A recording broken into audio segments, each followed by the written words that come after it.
shitting myself the night before when I realized there was, instead of like 20 kids, there was 100. And I had my kids, and I thought maybe Gavin and his kids. So huge thank you to the club for coming out and helping out. That would have been impossible without you guys' help. That was, although they only caught 3 fish out of the 100 of them. They enjoyed themselves. They enjoyed themselves, and I think that was had a bit to do with the fact that we, weren't able to supervise them that closely. I think when I do the kids fishing events, I don't think you can have any more than, it doesn't matter if there's an adult there, if the adults don't know what they're doing. So it needs to be like one angler to no more than 3 kids. So we were way out of our depth, but because the club showed up, we were able to pull that off, and really, they seemed like they had a great time. Some of those kids walked away with $150 in prizes.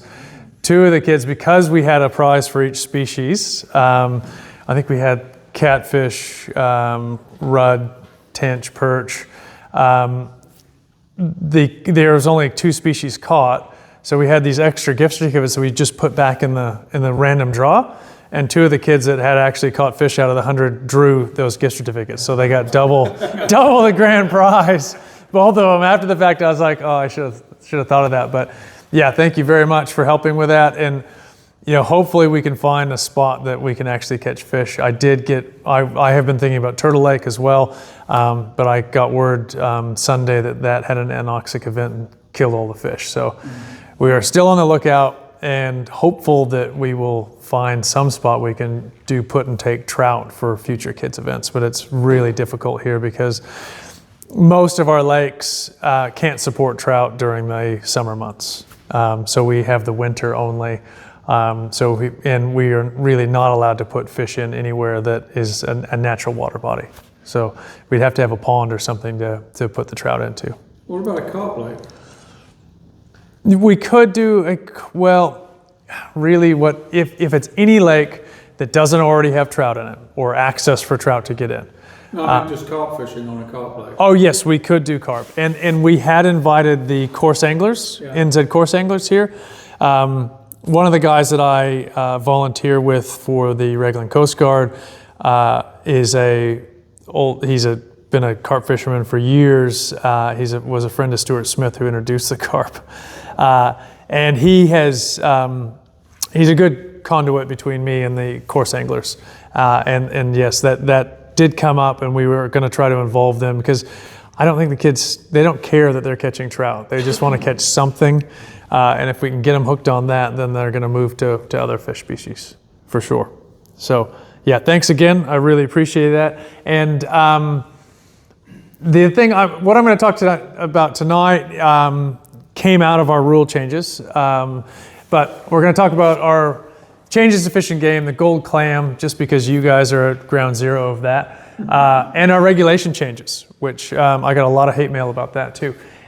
So we'll start off with this photo actually. When you guys think about releasing fish, what do you think is the most damaging thing you can do? This picture. You get a lot of terrible comments on Facebook about, oh, you're squeezing its gills, or you put too much pressure on the heart and you should have your hand somewhere else, or you used an old school net like the one back there. And those things certainly can damage fish, but probably are raising or lowering the survival rate by 1 to 5%. They're not big things. They're not really definitive things that are going to kill fish. Even I put in one of my favorite scientific papers at the end. Even things like treble hooks, you'll be real surprised. Fly anglers are probably more deadly than treble hooks, which no one believes that. But I'll show you the papers at the end. But part of tonight, the real lecture is about how not to kill fish. And it's winter, so it doesn't matter. But we're going to start off with the changes to Fish and Game. And, these changes seem real simple, but the funding model could really change how money is distributed in Fish and Game. And right now, the reason this came about was because I just put this as representative use, but that's the South Island, that's the North Island. The South Island is where all the use is at, and they sell a lot of licenses, and it has pissed them off to no end for a long time that a lot of that money goes to the North Island where there's less use. So they want to redistribute how Fish and Game's money works. And they're going to have a couple of minor changes that you probably wouldn't notice as an angler. Reorganizing Fish and Game, the way the money comes through, the way staff are shared. So who do you guys think that I work for? Like if you had to tell someone who Adam works for, who would that be? Fish and Game. Fish and Game, right? You think Fish and Game. We have 12 Fish and Games in New Zealand. I work for Auckland Waikato Fish and Game. We have a Northland Fish and Game. Each one of those has a manager, admin, their own accounting. They have their own health and safety. I also, as well as being the fisheries manager here, I look after all of the maritime stuff so everyone with a boat. So we have a safety plan, and Maritime New Zealand's involved, and I look after 42 skippers and I think 12 vessels or 14 vessels or something across the country. That's done for NZ Council, and I work for NZ Council for that part of my job, but I get paid through the local council, and there's no way to share staff between local. And when I started that job, I looked at something real simple like the check-in and a check-out procedure. So when I go out into the field, I check in, I say, hey, I'm going to be back by 5 o'clock. And that's an email here. In CSI, they have a Track Me. Some of them use an electronic system. I found of the 7 regions I audited, 5 different health and safety systems that were being used. So you can imagine how WorkSafe would not like that. And if someone dies, that could go back on whoever our CEO at the time is. So there's a lot of things like that we want to, we being now James Meager, is going to write legislation coming up that will centralize some of the functions for Fish and Game. The money will go, right now when you buy a license, the money in Auckland Waikato, the money goes to us. We then pay a levy back to the national office to keep their lights on. It'll be just the opposite. Everything will go to one spot, and then the money will be paid back out to the regions based on potentially funding this allocation model. So those things haven't been worked out yet, so I'm not saying it's going to be good or bad at this point. Our council is largely against this because they see it as a negative for Auckland Waikato. I certainly see some benefits in making things more uniform across the country. Every Fish and Game has different contracts, so I'm on a different contract, different pay scale than other regions. That creates animosity. So there's a lot of room for improvement to make things more even across the board and more streamlined. So the other thing that they're selling this is they're going to get rid of wards. So the way we elect people is 1 per ward or two counselors per ward. They might reduce the number of counselors that are there. If you buy a family license, both partners will be listed on that license, so the woman can take the license as well as the man and take the kids out. Everyone's available to be in the elections, all seemingly good things. Stronger coordination, so we'll have national policies. So right now, if they come up with a policy, which we had to come up with 2 policies after we got reviewed by Maritime New Zealand last time, drug and alcohol policy and a fatigue policy. If those policies are made by the national office now, they go to all 12 regions and they can vote on whether they keep it or not. So you come up with a situation where you might have 10 national policies. You don't know which region's accepted them, which one hasn't. So it just makes things messy. So they'll change whether they can have national policy, make that really clear. They're going to have 1 report and better recording and accounting. Advocacy, this is where I will need your help. So in the advocacy realm, they would like to have a national policy on advocacy. So you guys are probably aware we just went through 10 years. I was in court and mediation for the Waikato Regional Plan for the Plan Change 1 for the Waipaw and the Waikato Rivers. And now what they're saying is they would like to have a policy on how we enter and what we do in there. I'm sure you saw the Southland issues in the news, where the farmers there thought that the Southland staff had overstepped. And I think a lot of anglers would have thought the Southland staff did exactly what we would have wanted them to do with our license money, which is fight for fresh water. So they will have some sort of national policy on how to spend our RMA money. And the part that worries me is two things. One, any court proceedings, which we just went through the Environment Court with Plan Change 1, every single plan change that gets you guys fencing in streams or reductions of nitrogen, cleaner lakes, every one of those goes to the courts. If the government of the day or the board of the day for Fish and Game doesn't like that, then they could stop that from happening, or they could tell us they're not going to pay for it. That can kind of happen now in terms of the money, but we would have to get approval either from the NZ Council or the minister. And the way it's written right now, the minister could veto anything we do. So if, for say, you remember our last minister, Todd McClay, he was the ag minister and Fish and Game. So you can imagine who has more sway there, Fed Farmers or Fish and Game. So depending on what party's in power, I could see that going badly. The next step in this is to have the legislation out in the next 6 months, and then there'll be a select committee process that you guys will be able to comment on. I will clearly be sending some correspondence out to clubs about what we think is important there. You'll have to make your own decisions, and I'm not sure what they're going to let us say, but the one thing right now that I can see that's a huge red flag to me is allowing the minister to veto what we're doing without any funding from the government. So they'll be able to veto what you're spending your money on, not money that is from the government.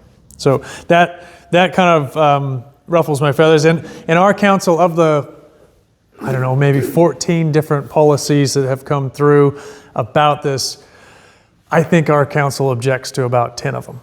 So many of the people on our council right now don't like the idea of centralization. Ironically, one of the other things that was promoted at the council meeting was that the education side of this with the releasing fish properly to save fish, one of the councilors thought it would be a great idea to make a video and have a YouTube video of those steps online. And ironically, that would take a central body that had somebody that could do that and one Facebook page so it could reach people. Right now we have 12 different Facebook pages, and we don't share any of that sort of information because we are a bottom-up organization instead of a top-down organization. So it may be very important to pay attention to this debate going forward as the end user, because right now, most of our counselors right now are duck shooters, and most of them do oppose this. And some of the stuff, legitimately, they should. Nigel hates it. And I certainly see some benefit in especially many of the things that would streamline the organization. Gold clam invasion. So the reason this is important to you guys is because if you step into the river out here, it is very important that we don't then take our waders and go to Rotorua the next day where they're wet. So as clam densities get higher and higher, so the clams came in mainly in wake boats. I just went to America to 3 different agencies to look at how they treat wake boats. They don't really bother fishermen at all in America about the gold clams or the mussels. They're completely focused on boats. Here in New Zealand, that's not the case. Because we got help during the process of learning about the gold clam from our European counterparts, they had found that they thought the clam had been spread by fishermen. But the thing is, they use live bait buckets there. So it's a very different fishing environment where people are actually going and collecting the clams, going to another water body and using them for live bait or bait. So not very applicable to New Zealand, and where the gold clam came in and where it spread to are all wakeboarding sites. One of the spots that didn't pop up in the original infestation was Arapuni, which would be our largest fishery in the area. So it came into Carapiro, all at wakeboarding locations. Then it skipped up to Mangakino, again, another competition wakeboarding site. So I'm pretty convinced that this is a wakeboard related issue. So I went and looked at the cleaning stations. This is in Utah, where they have a site where you just back your wake boat in, turn it on, and it's 50-degree water inside there, 50°C, and you just run your boat, and it decontaminates the trailer and the boat immediately. They have other manual washdown stations, but each one of the wake boats that's out here, or any of the new ones, have up to 5 tanks. They'll hold 1,000 liters of water, and even when they're empty, they can hold between 1 and 40 liters of water. So they're carrying that water around. When they go to a new lake, they flick a button, they fill those tanks up to create ballast so that you can surf behind the boat and it has a big wake. You can't get that boat then back on the trailer with that extra ton of water, so you have to pump it out. So every time they go, they mix the water with where they've been, with where they're at, and then they discharge it.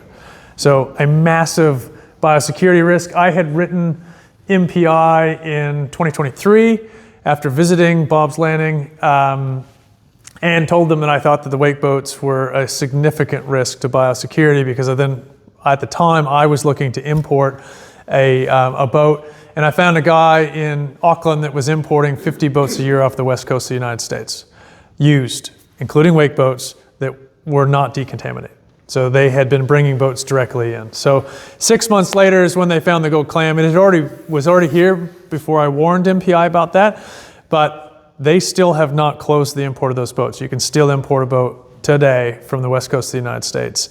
I've been giving them a lot of shit about it, and I think that they're going to change that soon. They'll start, they told me they're going to start consultation on that in the next couple of months. But we're still at risk. And the reason I'm telling you guys about this is because here's a pair of waders just like the ones that are on the back there. Here's a 40x zoom of that material, and these are the baby clams stuck in there. So each one of those clams can produce, that's out here, can produce, I think, oh gosh, is it 80 clones a day or 400, up to 400 a day? Several thousand a year clones. So they clone themselves. They're hermaphroditic animal, and they can clone themselves. And these little guys are 0.02 of a millimeter. So they float down, fully formed clam. You can't see the thing, get stuck in your waders. You then go to Rotorua with your wet waders that they can happily live on for a couple of days, and you can spread it there. So if we do that, iwi is going to be very angry and start closing lakes on us. They've already tried to do that. The Water Care has this last week asked to close their 2 lakes because they're worried about people going up there, even though you're not allowed to even get in the Water Care lakes. So we're fighting that one. But the other photo is the fibers on a net, and that's one stuck inside those fibers. So there is a risk. It's not high. You have to basically rinse off your gear and let it dry for 2 days.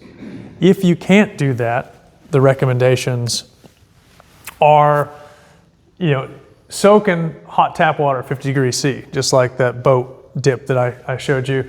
5% bleach, don't do that. That will definitely ruin your waders if you put them in bleach. The other thing about soaking them in anything, either hot water, the bleach, or the salt, is I don't know if you've ever tried to hold a pair of waders underwater for 3 minutes. It's almost impossible. There's no way you're gonna get neoprene waders. You'd have to stand on them.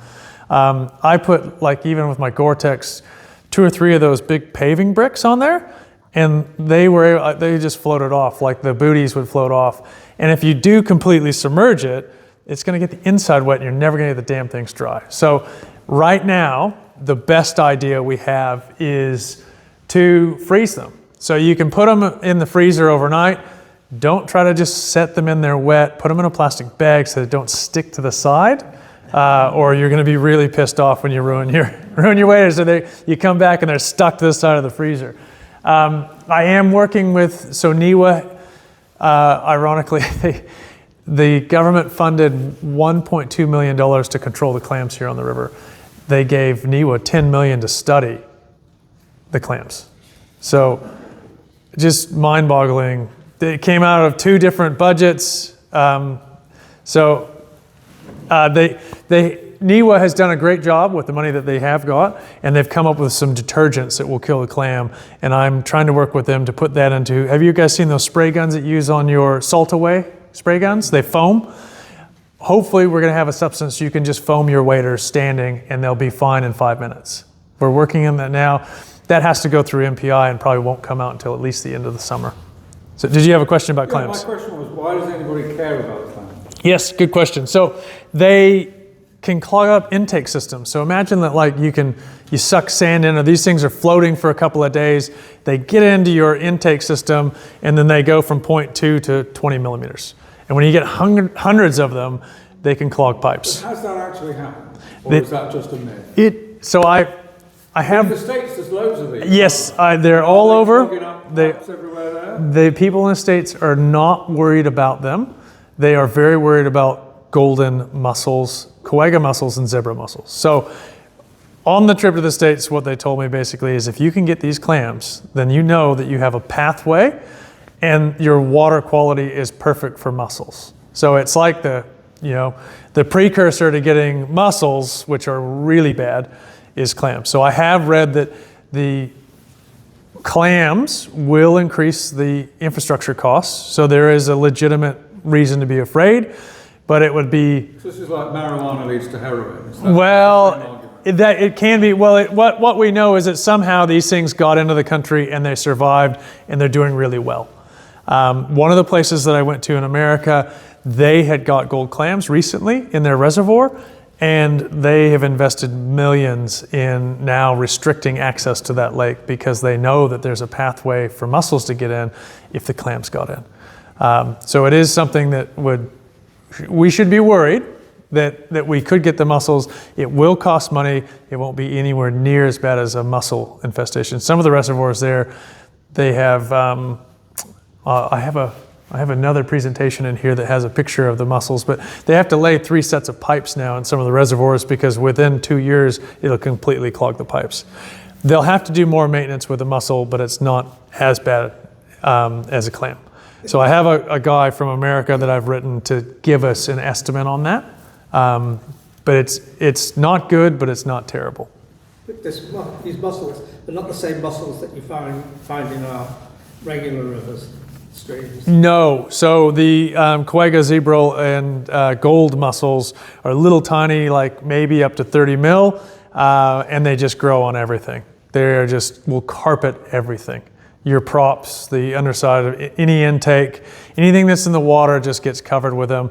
The clam itself has actually improved the water clarity in the river. So we are likely to see bigger trout because of it in the Waikato. So it's taking out the algae and because trout are sight feeders, right? So the further they can see, the better. So we believe it's improved water clarity and it'll likely improve the trout growth. So you can see the water clarity going up as the clam population goes up in the Waikato. Bring more clams. Well, the problem is if they do start to get spread around, I could certainly see any reservoir or irrigation system like the canals severely restricting or closing fishing. That's what we're worried about. That's why I'm spending time on it, because the MPI guidelines that have come out, I'm giving another presentation to Water New Zealand, Infrastructure New Zealand, Irrigation New Zealand, and every biosecurity person in the country on the 5th of August to talk to them about what the United States is doing and what they're focusing on, because what the MPI has focused on here is check, clean, dry. They didn't even mention wake boats in their long-term plan, and they haven't put any money into enforcement. So they're not doing anything to prevent this from getting into Rotorua and Taupo, and when it does, iwi are going to be pissed off and they're going to close. They won't know what to blame it on. They will close fishing. I guarantee we will lose access if we don't concentrate on the real threat, which I believe is wake boats. So I am trying to educate them to put money into the wake boat problem, get a decontamination station set up here in the Waikato, and actually monitor. Right now, the only thing stopping wake boats from leaving here and driving to Rotorua or Taupo or wherever they came from is a couple of signs. That's it. There's no enforcement by MPI at all because they only have $1.2 million for all their staff that are working on it and the projects. So they've got no enforcement at the border. So no enforcement at the border right now. They have no import standard that would prevent you from bringing a boat in from California where there's gold mussel today. Why is it to be treated or anything? They haven't done anything. Yes, they have. So Okataina, but remember, so Okataina is wash the outside of your boat down, which is great, but the real threat there is a internal tank that has water in it. That's how these things spread. Yeah. So, yeah, so live wells, they were worried about that, and I have assured them no one uses live wells for trout fishing between our freshwater lakes. You know, and wake boats, and then as well as the ski racing boats, they have ballast tanks in the front to help level their boats out. So those are the big threat. They are still scheduling events for the Waikato, national events that bring people in from wakeboarding from all over the country to come here. And then they go home with the clams. So there's 2 national events scheduled within the containment zone next year. Yeah, they have water ski racing up and down this Waikato here. And they did have a decontamination mobile station there, but they didn't register who came here and where those boats came from and where they went to. So they don't have a system in place. In America, when you show up at a lake, they take the numbers of your boat. They record that. So when you go to another spot that maybe doesn't have clams, the people there can go, oh, you've been in the clam zone. Have you decontaminated your boat? They share an app. MPI has told us that they're not allowed to share any data and they can't hold any data, so they have legislative barriers. And I said, well, sort your shit out. So hopefully I'm going to give them the best case scenario on what they can do. I'm going to invite people from industry that are probably more powerful than Fish and Game and them, and hopefully they'll put pressure and get this sorted out before it gets out of control and we start to lose our fishing areas to fish because they didn't properly protect the other waterways in the North Island. Do the other areas in New Zealand know about these clams?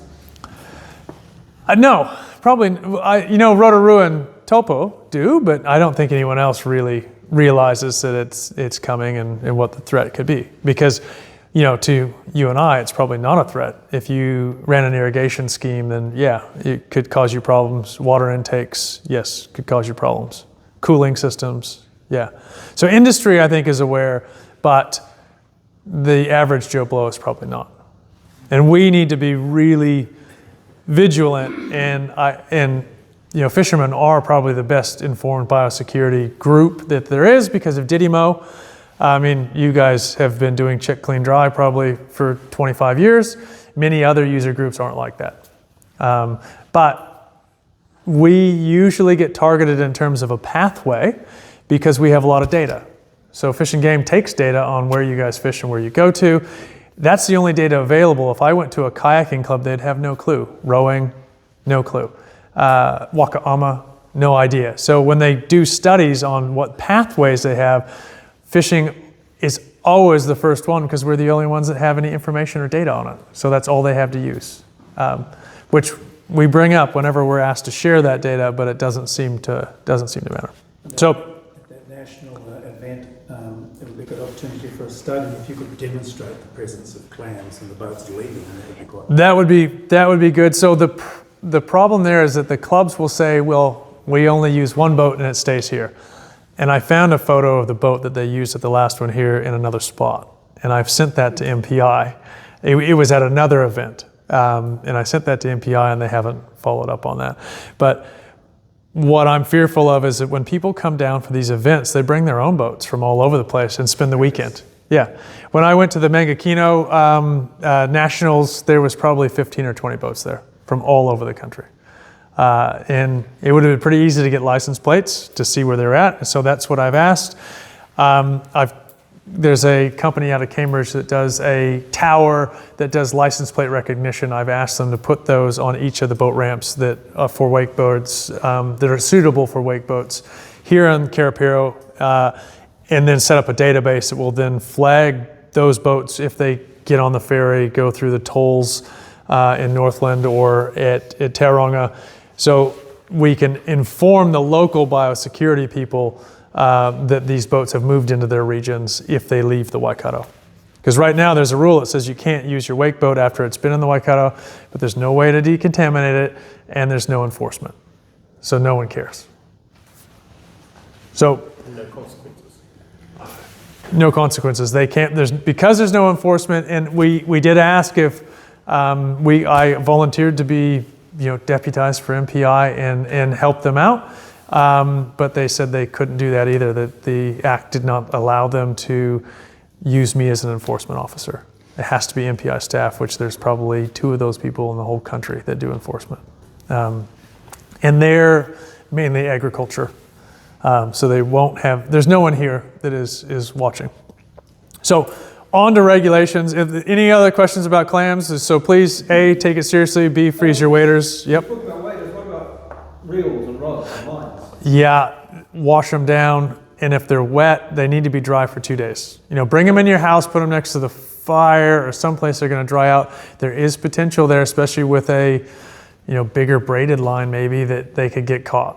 So with your waders, can you do the same 2 days drying out? Yep, if they dry 2 days, you're fine. But if you're moving, if you were in the Waikato and then going to Rotorua, and I would say, at least for this summer until they sort out the testing of the rivers, I would assume that anywhere around, the Waipa, the Puniu, I would just assume that the clams are there if you're moving to other locations. Do that check, clean, dry. Don't take wet waders from the Waikato to Rotorua or anywhere outside. If you do, throw them in the freezer, please. Boots as well. Haven't we got the technology these days to test water to see whether the DNA Yes. of that particular Yes. organism Yep. has been in there? And if So they're there? that's what they're spending most of the 1.2 million on, is testing Rotorua and the surrounding likely water bodies with eDNA. That's what most of that money is going to. But by the time they find it, it's too late, right? So we don't. Well, another thing we're lacking that the U.S. has is a rapid action plan. If you do find it, what do you do? So what they've done, and they just did this to a massive river, one that nearly as big as the Waikato, is they nuked the whole thing. They hit it with copper sulfate and potash and killed everything because they found zebra mussels in one of the lakes, or in one of the rivers, one near my hometown. So they have these plans already in place. They say if you find a detection, you nuke it, if you can.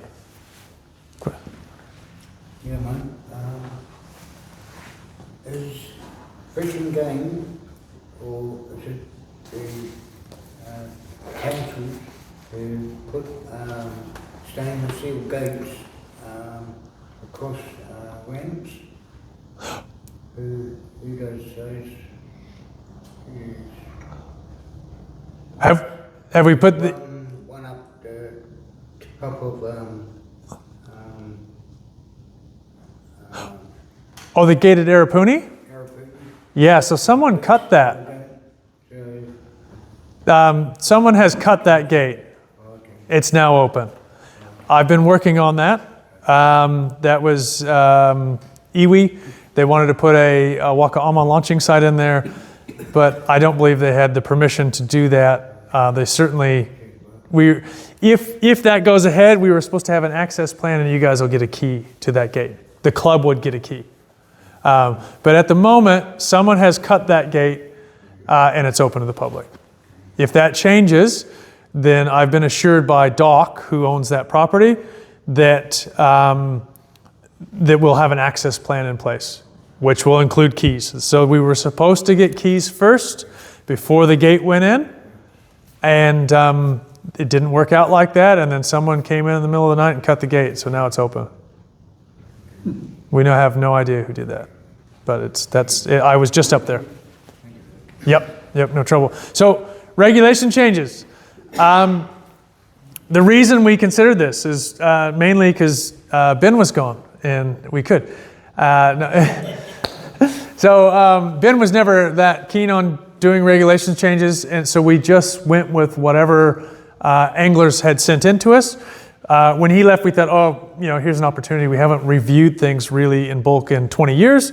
And there was a big push from the minister to open up more opportunity for anglers, unless there was a real good reason not to. We also had a report done by Southland that basically their idea was that if you just had no rules, like a low limit in almost bait fishing everywhere, minus in only closing spawning streams, that you would have more opportunity for anglers. It'd be easier to get in. You'd have simpler regulations. They did something similar to that. They simplified the regulations. They didn't feel like they had any negative effects. They didn't get bait fishermen everywhere. So they were promoting that. They wanted more regions to do that. So we said, okay, let's look at that. What would it look like in the Waikato if we opened up bait fishing everywhere other than spawning streams? So we did that as a theoretical, and I knew it would piss off fly anglers to no end, so they would engage in the process. And it did. I got some really nice emails about how I was a terrorist. So the existing system that we have this year was complicated. 90 listed rivers, 15 different notes that you could add on to each one of those 90 rivers. And we did get a lot of complaints, especially from elderly anglers and people with kids that wanted to bait fish, can no longer cast or use lures or fly fish. And the 10 rivers that we had that you could bait fish, they actually don't have trout in them during the summer. So during the summer, when you're on holiday, there's no place that you can actually bait fish.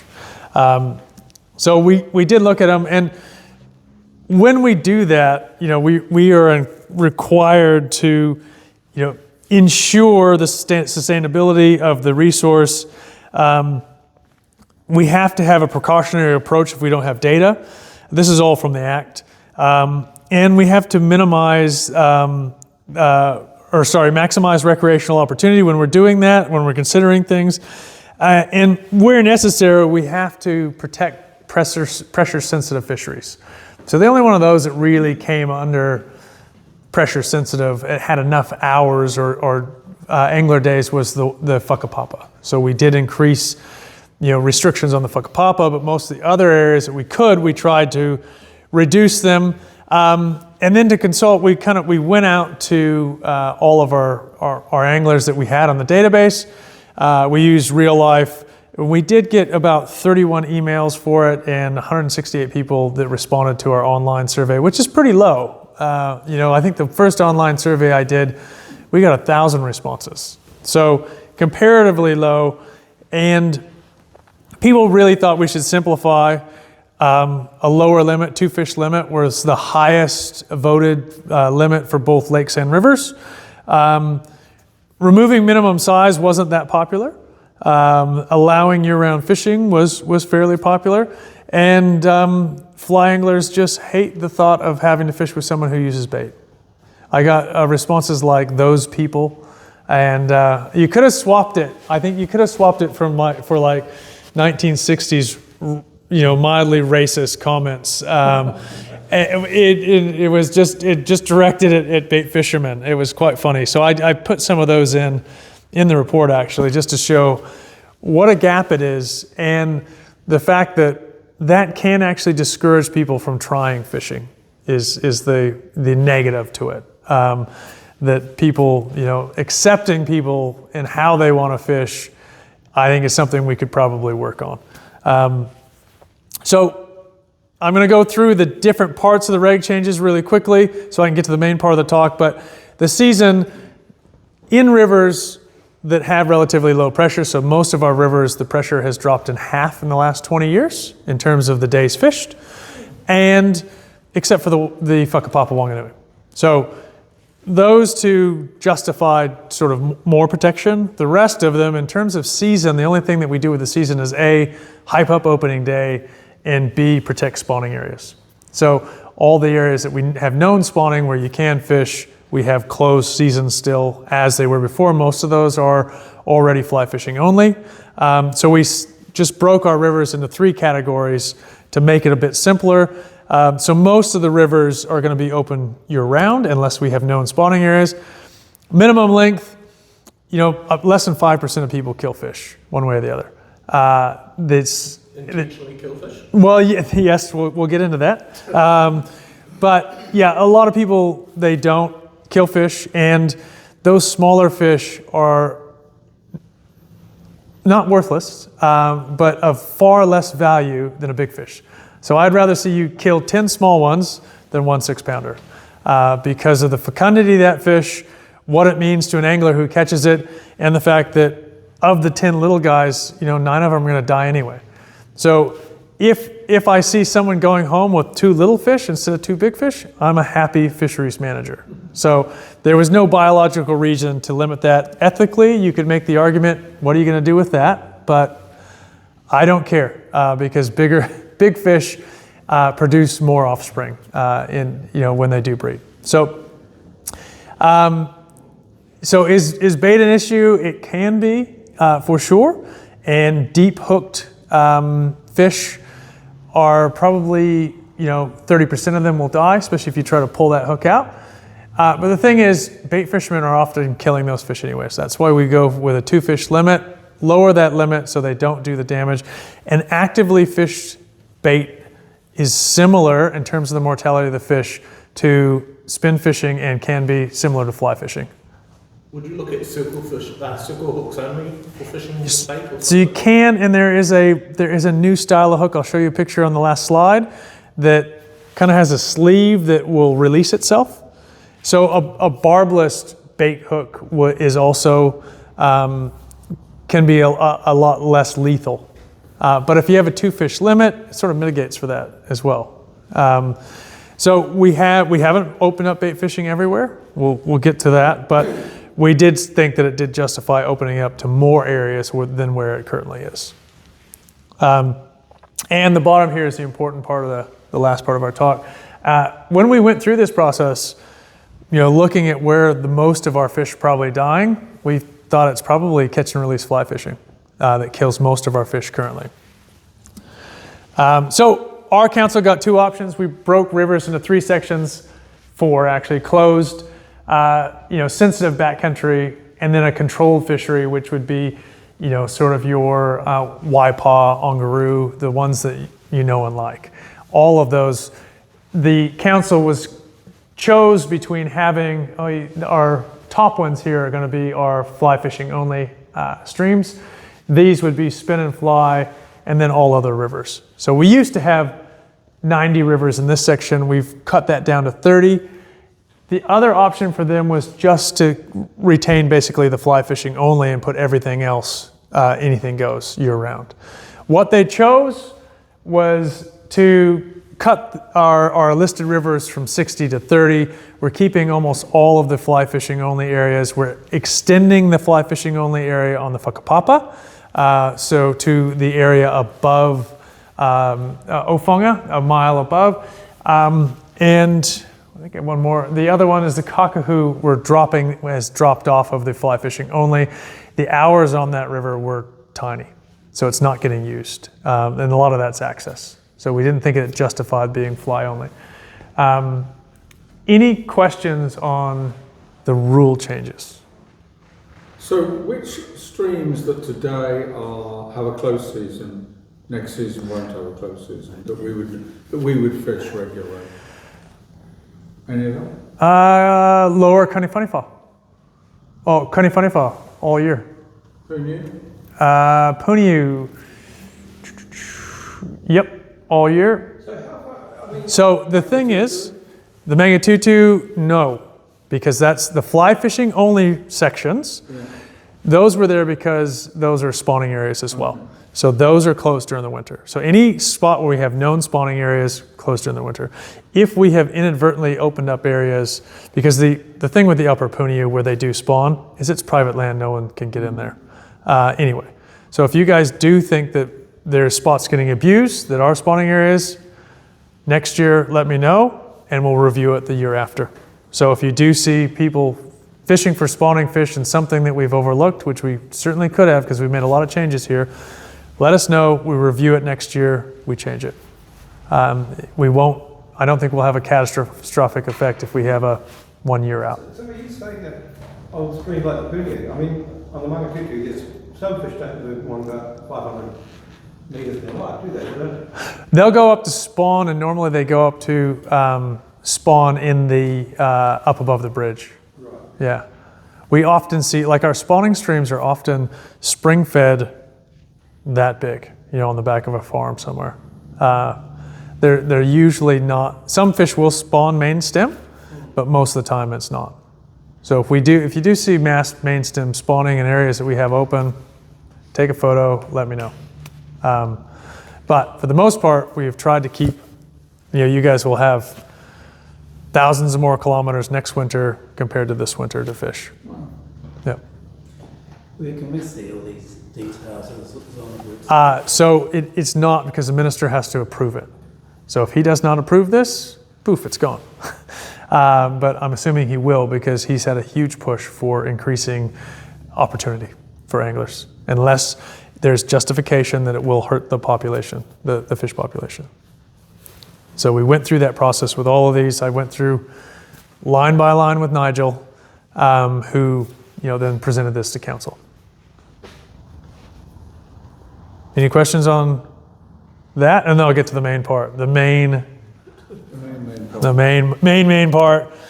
Yeah. So, how not to kill the fish you release. Previously, I think most people, what do you think your catch and release? In terms of the percentage of fish you let go, what percent do you think die? I was thinking it was 5 to 10%. That was my guess. 0. If you're really good, 0. Anyone else?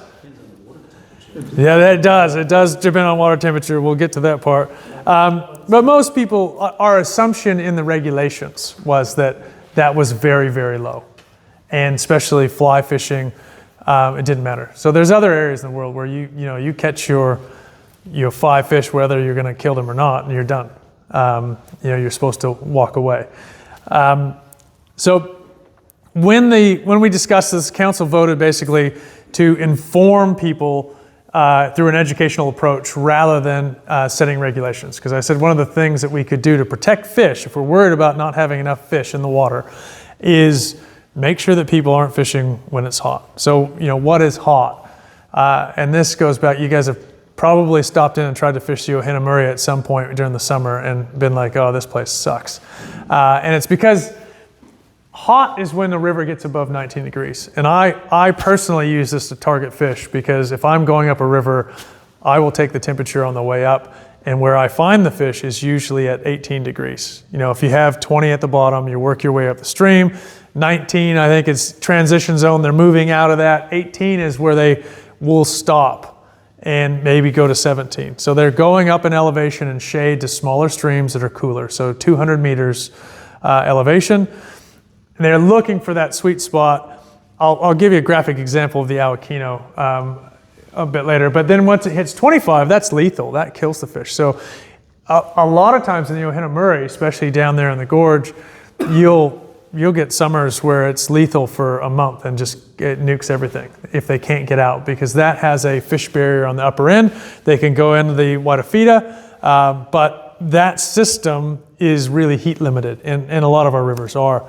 So Awakino is a great example, especially this last year. That was ideal conditions. I hope you guys went down there and fished it this summer, because it's the best I've ever seen it. During the winter right now, the green area shows the outline of the Awakino. They can go the whole, whatever it is, 50, 60 kilometers. But during the summer, as that water gets hot, they're restricted to probably the top 10%. And that stream gets smaller and smaller and smaller. And what we found this summer was that there was pools with 20 rainbows in there that were 4 pound or better. We found 86 per kilometer that were over 40 centimeters. Because it was hot and the water was low, they were forced into that upper river. And where we did the drift dive was right at 18 Celsius. So we were in the sweet spot of the river itself as we moved up. Now, we use that to target fish, or I do. I use that temperature to target fish. That's why fishing here in the summer is so good, because they're forced into a small proportion of their habitat. You know where they're at: Upper Mangatutu, Upper Awakino, Whakapapa, Wanganui. and it makes fishing good. But the downside of that is that they probably are stressed because they're hot. They're moving because they're stressed. They did a study at Lake Otomancao.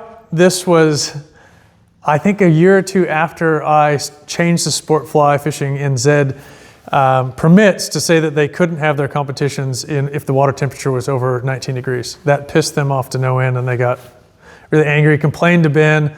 Then they did the experiment at Lake O.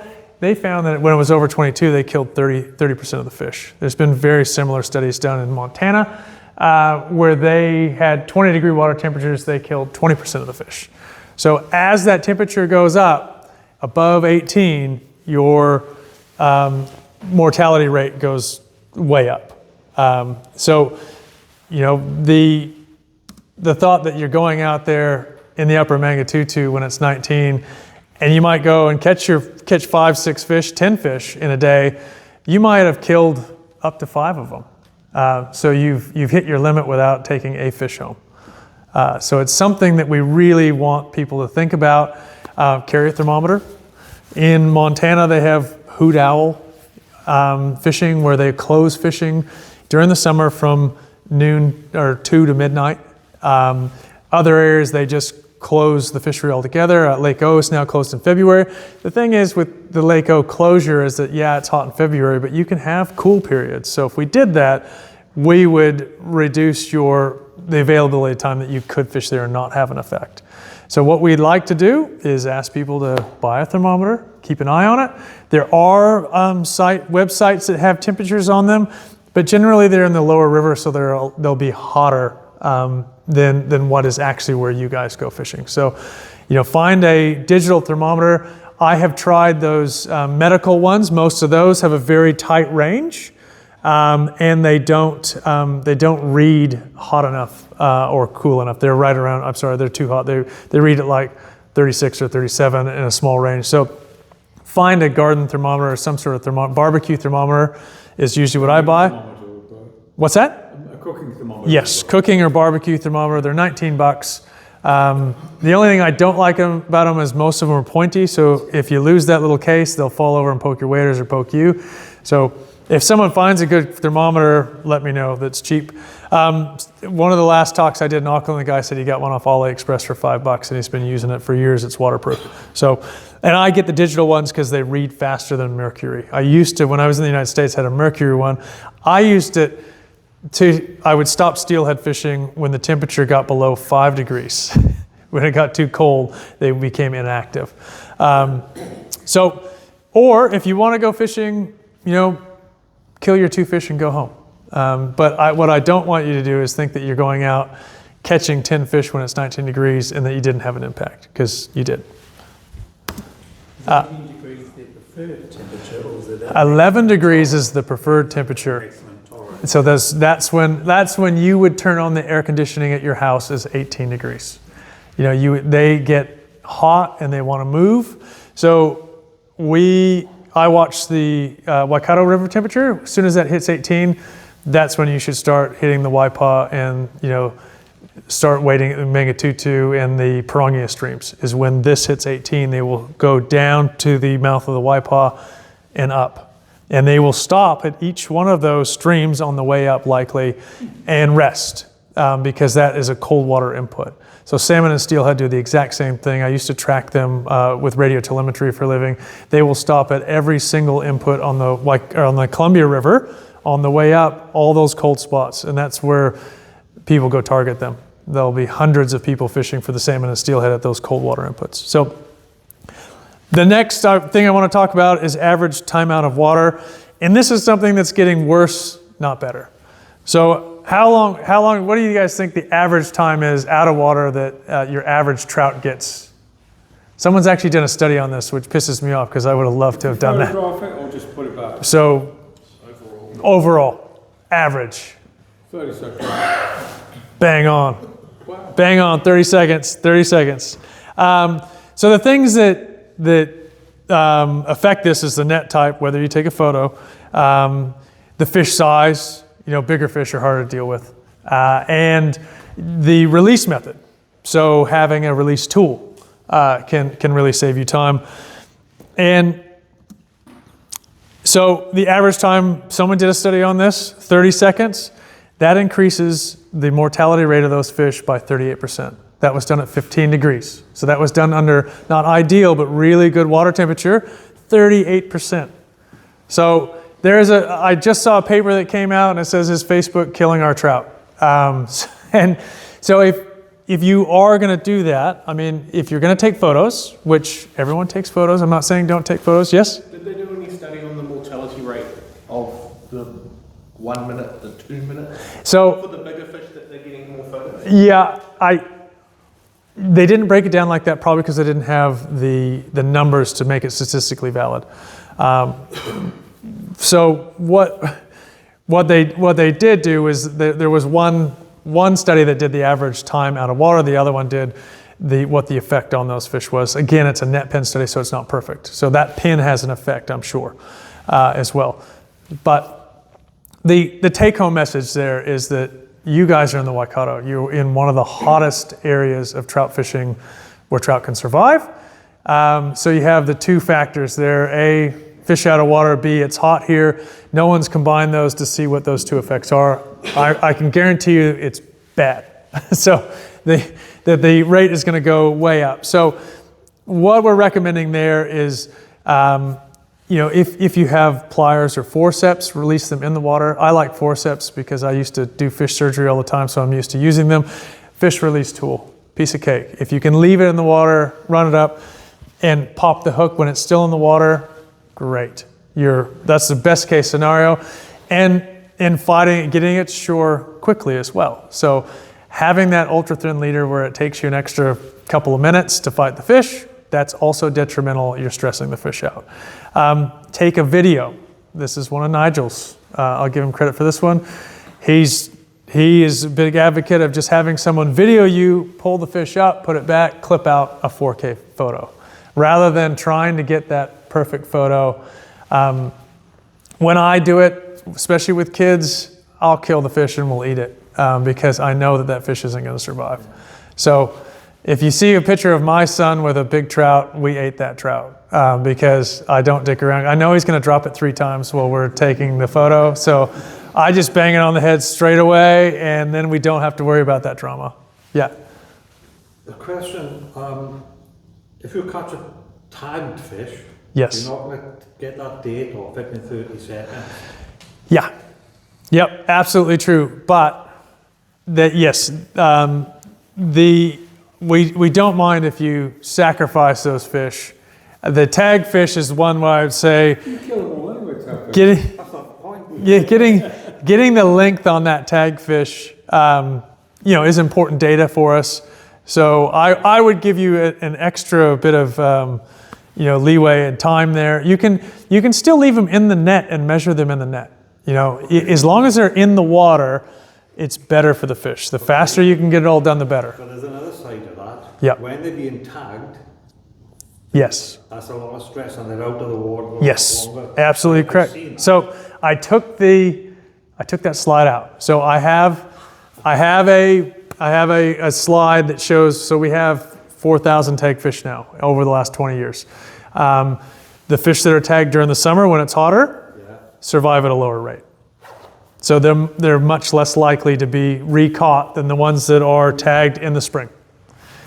We don't have water temperatures for each one of those, but now when I'm asking people that are tagging fish, I'm asking them to record the water I temperature. realise it's important to tag fish. Yeah, So I'm not aware of it. yeah. But I just, Oh, totally. Those fish are less likely to survive, and the ones that are tagged in the summer, we have lower return rates. Yeah. I've often wondered what you think damages a fish more to pick it up in a net or to beach it without flat on the rocks. So, next slide.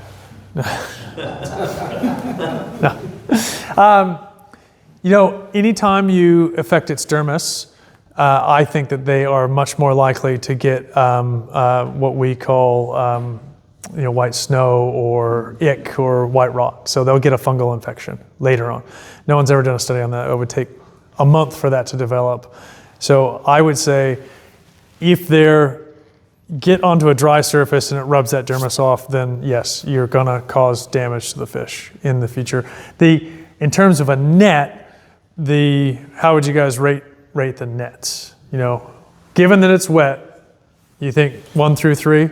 1 through 3. That is the correct answer. The only difference between the rubberized and that rubberized nylon stuff is that the nylon one, hooks often get caught in there and it takes longer to release the fish. So they think that time out of water is the difference between those two nets in terms of the survival rate. But it's minuscule. It's like, 5% death, 1% attributed to that. So it is way less than taking the fish out of the water or releasing fish when it's hot.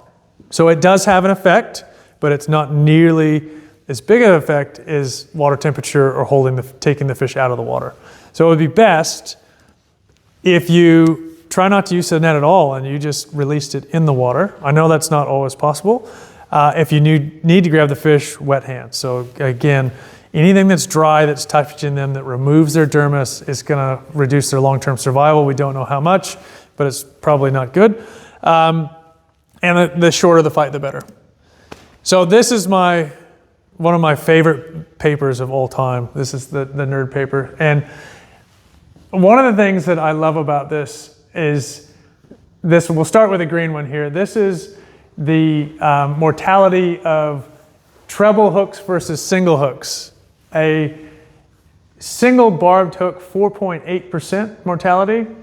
Treble hook, 4.7. Every single time we put out regulation changes, someone writes in and says, treble hooks kill trout. You have to ban treble hooks. Probably not true. They often get caught in the mouth and they don't get into the gills or get swallowed. When a hook is swallowed, a barbed hook is swallowed, 33% mortality. So that's your bait fisherman, deep swallow from the trout. But again, very comparable to releasing a trout at 20 degrees or 22 degrees. So it's not, again, the fly fisherman may have a bigger effect than a bait fisherman with a low limit. And the other one that's in here that I really like, barb versus barbless. If you add in the error, they're within 1% or 2% of each other. So if you think that barbless hooks are going to really improve the survival of fish, it's minuscule compared to temperature, handling. Even the net type is probably more important than barbed or barbless hooks. So you had mentioned the circle hooks. This is a barbless hook that has like a tube over the top, and that tube extends up the leader. And if you gut hook a fish, you can grab that tube and pull it, and it reveals a pivot point where it's tied onto the hook, and you can pull the hook out backwards, basically. So they've been trying to promote these in bait fishing waters in America. It hasn't really got that far. They must. Any study on fish that snap you off? What happens to them? Yeah, I would say, if you look at the fly size, the bigger the hook that's in there, depending on where it is probably more detrimental. That hook will rust out relatively quickly, but I don't know of many people that catch fish with flies in their mouth. They seem to get, yeah? I think if you're in a real popular spot, then you could do that. I certainly have had salmon that have been hooked that day and broke off and caught them. So broken off hooks, I have not seen that. I don't think where they have, I can't remember seeing one where they cut it off and looked at survival. Because maybe we don't see hooks in their mouth because they're all dead. Yeah, they could be. It could be. I don't find a lot dead on the bank with hooks in their mouth either. I don't think it's ideal, but I haven't seen real detrimental stuff. Certainly if they swallow it, then it's a big deal. But if it's in their lip, I think they'll survive. I feel like using 2-hook rigs. You have a bit of trace on another one. Yep, and they can hook themselves on other stuff as well. Yeah. I caught a fish on the Taronga Taupo with 3 flies. all wet. Were they fresh and bright looking, or? The fish was quite slim, but it was really athletic. It used to fly. So that was into my main talk. Our top tips here are fish with your thermometer. Be prepared to keep your fish in the water. Wet your hands. If you need a net, rubber one, use video and be prepared. I am classic for running down to the river, not having my forceps for releasing or my net ready or the camera ready, and taking that extra time after I hook the fish or once I get it to the bank. So, set that stuff up before you go out so you're ready to release that fish humanely as soon as you get there. I personally screw that up all the time. And any questions on the catch and release part of the talk? Yes. The hook stuff there focuses on getting the hook out from when it, or stopping stress once it's swallowed down. There's nothing there about actually circle hooks, which reduce the gut hooking substantially. Yeah, so that paper was synthesis of dozens of papers on catch and release. And the closest to that there was probably the barbless hook one. That was for if your bait with bait is similar to fly fishing. And they do say actively fishing bait, especially with a barbless, is similar mortality to any other fishing method. The problem is if you're passively fishing, right, quite a few people do get covered. Yes, and that's where our 2 fish limit comes in. Yeah. So you got your 2, you go. If they are deciding that they don't want that fish, the next step in this, I think, would say the first 2 fish you land is your limit. And they do that in some areas. If we did find that people got too small a fish and we're just pulling that hook out and throwing them back, then, we might look at that. What they have told us from Southland's experience is that they did not see a big increase in the bait fishermen or where they were at. I do not expect to see them up into areas where you guys go fish. I expect to see them down by bridges, next to the highway. Yep. The fish limit still, the two fish on all the lakes as well? Or is it just for the rivers? Lakes and rivers, 2 fish. All right, okay. Yep. That's Yep. fine. That was the number one suggestion from anglers, was 2 fish for both lakes and rivers. Lakes was a closer gap. It was like 20% for 3 fish, 30% for 2. Than rivers, which rivers was, 2 fish all? yep, 2 fish for everything. So the Waikato next year, 2 fish limit, most things are open year round. So it'll greatly simplify those regulations. Okay. So this is just shameless promotion. You guys, everyone heard about our Access Fund? Not everyone. So what we have set up in the Waikato is a fund to purchase access for anglers. So this is like the Stone Jug Road property that we bought.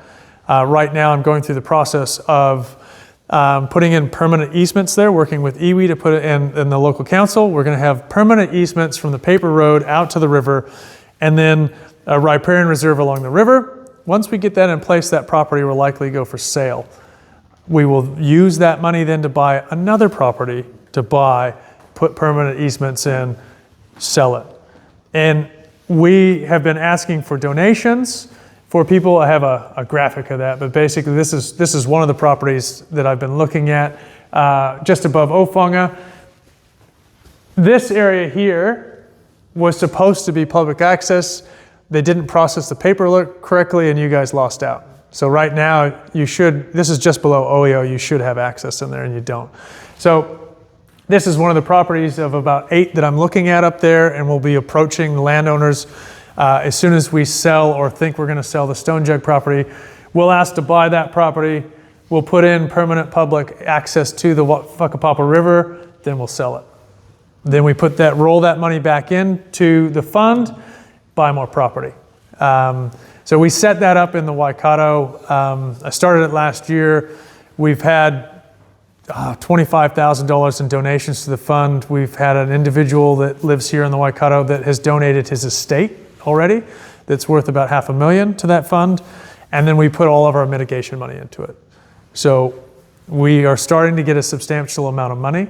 I'd love to do that at a national level. Yes? You want to give your estate? No, is the centralisation It's not worth it. of fish and game going to swallow this up?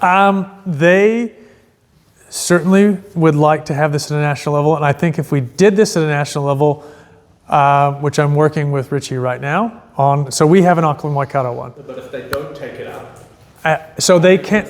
So this is the nothing in the plan in the changes would change our region from being autonomous.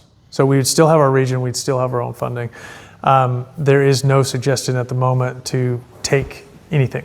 So you'd still have the same representation, same councils, maybe 8 instead of 12. But I would like to expand this at a national level.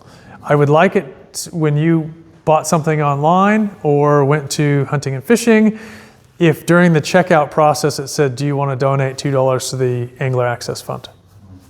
Yeah, thank you. Thank you. Employee of the month right there. Yeah. So I am working on that right now. That's what they do at Cabela's and in the United States. They fund 10 different agencies that do good works for hunting and fishing there. So yes, I would like to do it national. I started this locally to show the national body that it was going to work because I asked them to do it about 10 times and they didn't do it. Because they don't have staff to do things like this. So they're limited on what they can do. 20 years I've been saying the council should be doing that because Lake Karapira and Arapuni have such poor access for the public. I don't mean fishermen. I mean, Yeah. all this land on a summer's afternoon, it's pumping. Yeah. And then you've got kilometres and kilometres of lake edge that no one can get to. Yeah. If you go to Cromwell, where these new lakes, they have beautiful public. Yes, and they've put because they've bought that up when they've put them in. Yeah, you're right. So I think there is easy to expand what we're doing, and I could see it being a national access fund because this is bigger than, it's a bigger problem than just for us. It is campers and hikers and fishers and other people I think would donate to this that don't hunt and fish. So if you are thinking, if you'd like to donate, send me an email or call the office. And like I said, we did just out of the blue have, after the last magazine article, had a guy call up and he's donated his estate. So we're just going through the process with that. And that's it. Other than this is the average size of the fish by river for our wild fish tagging program. So there's a couple of them on here. Basically, all these ones on top are in that king country where it's colder. So from the Ongaroo down to the Whakapapa, that zone has all the big ones. And there's a couple there by Blackfern Lodge that have some relatively big fish. That's the one that comes in just down below Blackfern Lodge, little tiny stream. They have it's pretty overgrown, but there is access to that. It's not that far away, pretty and really underfished. So, but that whole area has, from the Blackfern down to the Whakapapa, those are the biggest fish we have. And it's that high elevation, colder water temperatures, probably better survival, better overwintering, and better summer conditions for them. Any other questions? Any movement on the access to the footbridge on the Whakapapa? That's been a while. Yes. Yeah. So we raised that all the way to the ministerial level. And we have been asking them for that, and we were pushing hard. The reorganization of Fish and Game has distracted people. Yeah. So Nigel was really pushing that. Now he's really pushing against the changes to Fish and Game. So that, What's this place? yeah, that has dropped off. It is still a priority. They know that it's legal access, but no one's been willing to burn the political capital to tell Tupuatoa that they have to open their gates. And DOC at this point, their staff have been told that all local iwi are their partners and they basically need their permission to do things like that. So there's no way that DOC is going to initiate this. We've had 2 or 3 managers there at that office in a row that have said that they are going to go force the legal access, and they never do it. you know, a month later you don't get any replies from them anymore. So I think unless the minister steps in on that one, it's going to be real difficult. We had high hopes with Todd McClay's Access Initiative last year that he announced out here. What was that, Seeker Show? That we'd get some action on that, but it didn't happen. The government got distracted, and now Fish and Game is distracted from that.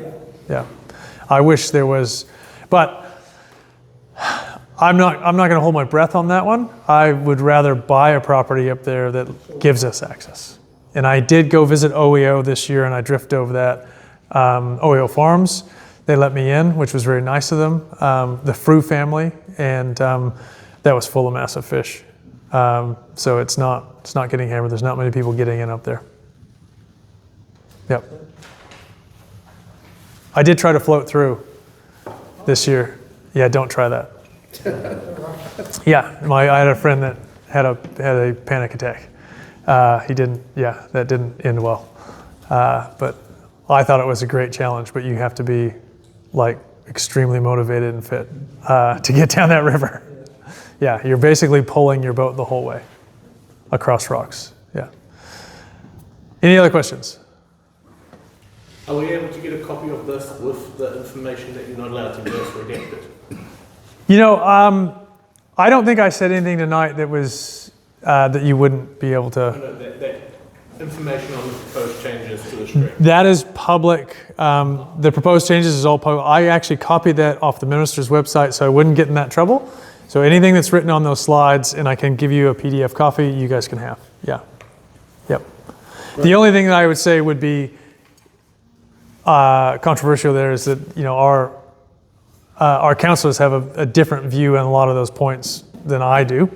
And, you know, they are currently writing like 6 letters to the minister or 6 letters about things. So, you know, it'd be something to bring up with, you know, if you talk to Nigel, you can ask him what his opinion on it. It's different than mine. I think that, one last comment is that, yeah, that you could shut it off for.